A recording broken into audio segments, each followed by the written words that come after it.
Subscribe कीजिए hi tech किसान YouTube channel को और बेल आइकन को दबाइए लेटेस्ट एग्रीकल्चर ऑफिस फार्मिंग की वीडियो सबसे पहले देखने के लिए। जय हिंद दोस्तों, एक बार मैं फिर आप लोगों का स्वागत करता हूं अपने इस हाईटेक किसान परिवार पर। दोस्तों, आज जो हम टॉपिक लेके आए हैं वो विषय है पोल्ट्री फार्म को लेकर। पोल्ट्री फार्म को लेकर किसान बहुत दुविधा में है। वो कल्चर करना चाहता है और समझ नहीं पाता है कि कौन सा कल्चर करें। तो इसी संबंध को लेकर आज हम एक फार्मर से बात करेंगे जो कि कई सालों से लगभग पोल्ट्री फार्म कर रहे हैं। तो आज हम चलते हैं आपको ऑन द लोकेशन, हम उस किसान का इंटरव्यू लेते हैं और उनसे जानने की कोशिश करते हैं कि वाकई में पोल्ट्री फार्म कल्चर जो है वो कितना प्रॉफिट और कितना लॉस का बिजनेस है, इसको आम किसान को करना चाहिए कि नहीं करना चाहिए।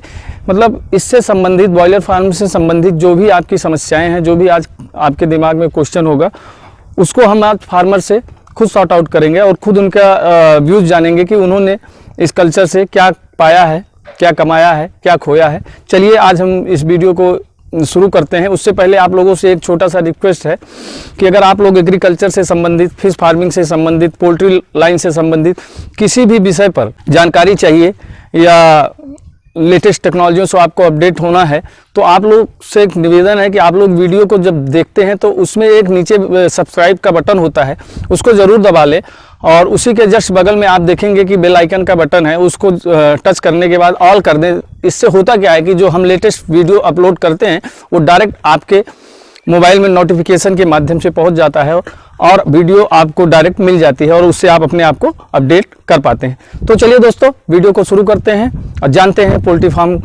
का बिजनेस कितना सफल है और किससे कैसे इसको करना चाहिए। आइए चलते शुरू करते हैं। हम लेके चलते हैं आपको फार्म हाउस का जो एक युवा किसान है उससे बात करते हैं।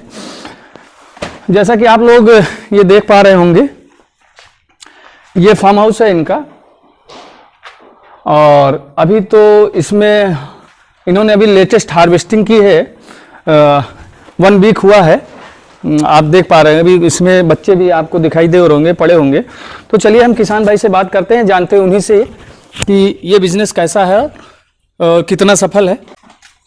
सबसे पहले तो आपका हाईटेक किसान परिवार में स्वागत है और मैं चाहता हूं कि आप हमारे किसान भाइयों को बताएं कि ये बिज़नेस आप कहां से प्रेरित होकर करने के बारे में सोचा, कैसे आपने इस बिज़नेस को करने के आपके दिमाग में आइडिया आया? दरअसल हमारे बड़े भैया वो IB में उसमें सुपरवाइजर थे, वेंकीज कंपनी में। जी। तो हिमाचल प्रदेश में रहते थे, वहाँ 3-4 साल उन्होंने लगभग नौकरी भी की जी, सुपरवाइजर के तौर पे। जी। उसके बाद फिर यहाँ चले आए घर पे, हमने अपना फार्म डाला। 5000 का फार्म है मेरा। अच्छा, ये 5000 का फार्म है? 5000 का फार्म है जी। और उसी के बाद वहीं से तैयारी शुरू की हमने, क्योंकि वहाँ फार्म भी ज़्यादा हैं हिमाचल में और बड़े बड़े फार्म हैं, छोटे नहीं हैं। जैसा कि किसान भाई हमने हार्वेस्टिंग की है, इसके बाद भूसी बिछाना है और ये सब लगाना है और भी जो जानकारी चाहिए। हाँ, तो जैसा कि किसान भाई आप लोग जान रहे हैं कि ये इनके एक बड़े भाई हैं, उन्होंने इस बिज़नेस की नींव रखी, जो कि वेंकीज कंपनी में पहले सुपरवाइजर के पद पर कार्य करते थे। तो वहाँ से इन्होंने देखा और उसके बाद उन्होंने आके यहाँ पे इसको सेटल किया है। इनका ये 5000 का फार्म हाउस है, पोल्ट्री का, बॉयलर का ही काम करते हैं। कितने साल हो गए आपको इस काम को करते हुए? अभी लगभग 1.5 साल हुआ। मैं लगभग 1.5 सालों से ये लगभग 1.5-2 सालों से ये कल्चर कर रहे हैं, बॉयलर का ही कल्चर करते हैं। तो हम आप बता सकते हैं किसान भाइयों को कि ये आप खुद का कल्चर लेते हैं या आप कॉन्ट्रैक्ट फार्मिंग करते हैं किसी कंपनी के साथ? कंपनी के साथ। अच्छा, आप कॉन्ट्रैक्ट फार्मिंग? आप कॉन्ट्रैक्ट फार्मिंग करते हैं? IB से करता हूँ। IB से शुरुआत से ही आपने IB से किया या पहले वेंकीज से था, उसके बाद IB से। अच्छा, पहले वेंकीज से ये करते थे, अभी ये IB के साथ जुड़े हुए हैं। तो कितने दिन पहले आपने हार्वेस्टिंग की है इसकी? 15 दिन पहले। 15 दिन पहले किया। कितने बच्चे आपने डाले थे इसमें? पिछली बार हमारे यहाँ 4774 बच्चे थे। 4774 बच्चे थे अभी जो आपने हार्वेस्टिंग की है उसमें। उसके और कितने दिन में आपने ये माल आपने सेल किया था? कितने दिन का कल्चर था? 36 दिन में। 37वें दिन उठ गया था। अच्छा, 37वें दिन। तो किसान भाइयों, ये जब इसमें इन्होंने सीड डाला था तो 37 दिन बाद 37वें दिन इन्होंने सारा माल बेच दिया था। तो आप बता सकते हैं कितना body weight, average body weight क्या आया था आपके? एवरेज बॉडी वेट में हमारा 21 प्लस था। 2100 ग्राम प्लस था। और टोटल बर्ड कितने थे? टोटल बर्ड थे वही लगभग हाँ, थोड़ा बहुत मोटेलिटी हो गई थी, 500 लगभग। थोड़ा बहुत इनकी मोटेलिटी हुई थी। बाकी 500 के आसपास ठंड विंटर था। ठंडियों में आप लोग को मालूम है कि कल्चर चाहे लाइव स्टॉक का, चाहे वो जिस भी विभाग का हो, ठंडियों में थोड़ी सी प्रॉब्लम आती है। ये जेन्युइन और हकीकत है। इससे हम लोग, चाहे वो फिश फार्मिंग हो या पोल्ट्री लाइन हो, ये समस्याएं हर लाइव स्टॉक में आती हैं ठंडियों में टेम्परेचर को लेकर। इस बार ठंडी भी ज़्यादा रही है, जैसा कि किसान भाई हमारे बता रहे हैं कि टेम्परेचर का इन्होंने प्रॉपर मैनेजमेंट किया था, उसके बावजूद भी टेम्परेचर इतना डाउन था बहुत ज़्यादा ठंडी कि मैनेज करने में संभव नहीं हो पाया। तो जैसा कि आपने 37 दिन बाद माल को सेल कर दिया, तो आपका कॉन्ट्रैक्ट फार्मिंग आप करते हैं तो कितना बचत आप इससे कमाया है? मतलब आप खुद इसको देखते हैं या लेबर आपने रखा है इसमें? नहीं, पहले हमारे लेबर रखा है हमने। अच्छा। और इसके बाद पहले हमारे भैया देखते थे, अभी 2 शिफ्ट से मैं देख रहा हूँ। अच्छा, 2 शिफ्ट से आप देख रहे हैं। तो जो इसमें लेबर हैं, कितना 5000 फॉर्म एक लेबर देख लेता है, उसमें कोई समस्या नहीं आती?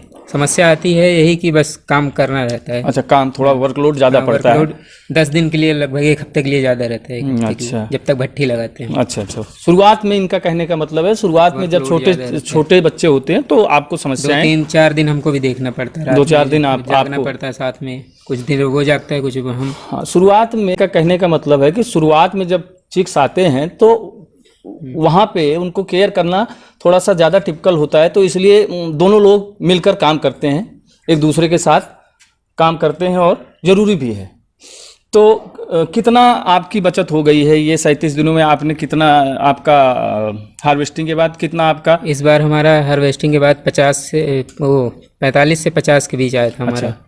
जैसा कि जो इनका कॉन्ट्रैक्ट फार्मिंग है आईबी कंपनी से, तो किसान भाई हमारे बता रहे हैं कि इन्होंने 37 दिनों में 50,000 के आसपास आपकी कमाई हुई। हमारी मोटेलिटी कुछ ज़्यादा हो गई थी, इसकी वजह से कम भी है। हाँ, मोटेलिटी ज़्यादा हो जाने के कारण इनका जो है प्रॉफिट में थोड़ा सा अंतर आया। अगर ये मोटेलिटी कम होती तो प्रॉफिट आपका और बढ़ सकता था।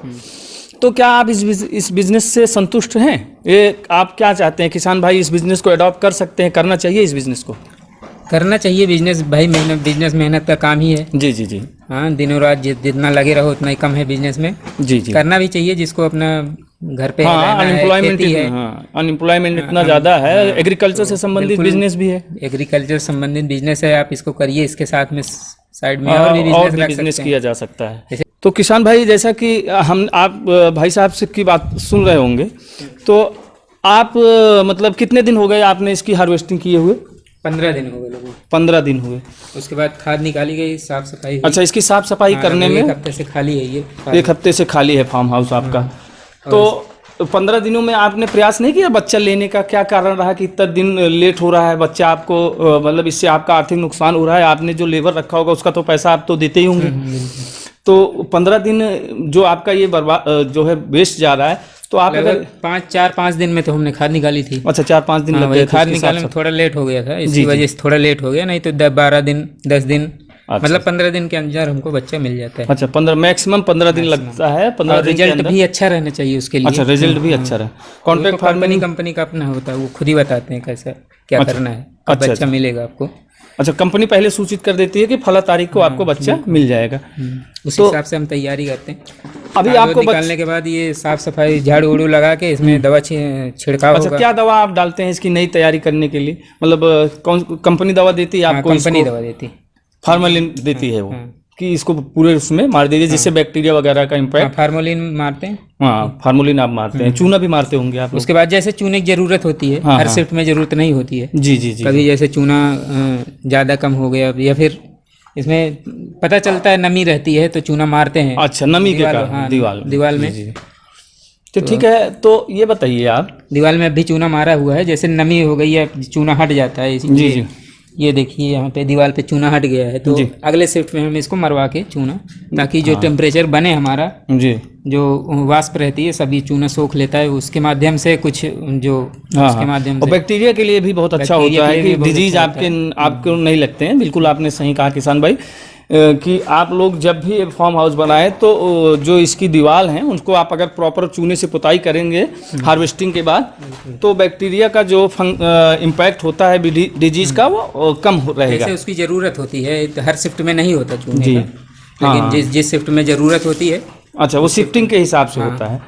तो जैसे अभी जरूरत होती है कि दीवार कलर हट गया चूने का, फिर उसको फिर चूना कर मार देना चाहिए, ठीक है। अभी आपकी तैयार, आपको बच्चे आप कब, आपको नए शिफ्ट आप बच्चे कब आप डाल रहे हैं इसमें? कल लगभग बच्चा आ जाएगा, कल नहीं आएगा परसों, बस एक ही दो दिन में अच्छा, आएगा। 1-2 दिन में बच्चे आ जाएंगे। आज हमारी तैयारी लगभग पूरी अच्छा, हो आप अपनी तैयारी कर रहे हैं। तो अच्छा, ये आपके बर्तन हैं, डिंकर वगैरह हैं, जिसपे आप लोग सीड वगैरह फीडिंग वगैरह कराते गई। हैं। छोटे रिंग कर रहे हैं, धुल रहे हैं। हाँ, यही आदमी हैं जो आपके यहाँ काम कर रहे हैं। तो आप लोग देख पा रहे होंगे किसान भाई कि ये अभी अपनी नए शिफ्ट की तैयारी कर रहे हैं। कल या परसों, धुलने की दवा आई है बर्तन धुलने की, कल या परसों में इनका बच्चा आने वाला है, और जब वो बच्चा आ जाएगा तो उसके बारे में हम आपको बाद में अपडेट करेंगे। तो टोटल मिला के किसान भाई का कहना ये है कि ये इस बिज़नेस से संतुष्ट हैं।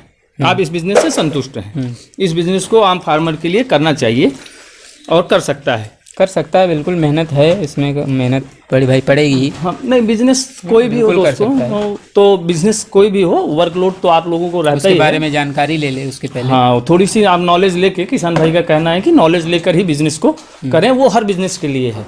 अगर आपको प्रॉपर नॉलेज है तो वो बिजनेस आप कभी उसमें असफल नहीं हो सकते हैं। जैसा कि किसान भाई जो हैं, ये तो खुद उस कंपनी में सुपरवाइजर रहे हैं, इनको तो काफ़ी अच्छा नॉलेज भी रहा है, ज्ञान भी रहा है। तो कहीं ना कहीं वो इनका सेटअप देख के लग रहा है कि जिस हिसाब से इन्होंने सेटअप को बनाया है, उस हिसाब से लग रहा है कि भाई ये पहले से इस बिज़नेस को जानते थे, समझते थे। उसी हिसाब से इनका कंस्ट्रक्शन का भी काम हुआ है। ठीक है दोस्तों, जैसा कि मैंने आप लोगों से वादा किया था कि इस चैनल के माध्यम से जो भी मैं आप लोगों के लिए वीडियो लेकर आऊँगा, जो भी कंटेंट लेकर आऊँगा, वो 100% ईमानदारी से बात रहेगी। उसमें दिग्भ्रमित करने वाली कोई बात नहीं रहेगी। झूठा आश्वासन आपको नहीं मिलेगा, झूठी बातें आपको इस चैनल के माध्यम से नहीं परोसी जाएंगी। ये मेरा लक्ष्य है, ये मेरा उद्देश्य है। इसी उद्देश्य को लेकर मैं ये चैनल बनाया हूँ और आप लोगों की सेवा में हमेशा तत्पर रहता हूँ। तो जैसा कि मैंने इस इंटरव्यू में आप लोगों को जो अपने तरफ से जो भी सच्चाई थी उसको अवगत करा दिया है, और आप लोगों के जो भी पोल्ट्री को लेकर जो भी आप लोगों के दिमाग में कोई भी बात हो या आपके विचार हो, तो आप कमेंट बॉक्स में क्वेश्चन पुटअप कर सकते हैं। उसका जवाब वो आपको वहाँ पर दे दिया जाएगा, और जो भी चीज़ें होंगी वो 100% सच्चाई के साथ आप लोगों को बताई जाएंगी। चलिए, इस वीडियो को हम यहीं पे ख़त्म करते हैं। मिलते हैं नेक्स्ट वीडियो में आप लोगों से बहुत जल्दी। तब तक के लिए जय हिंद, जय भारत।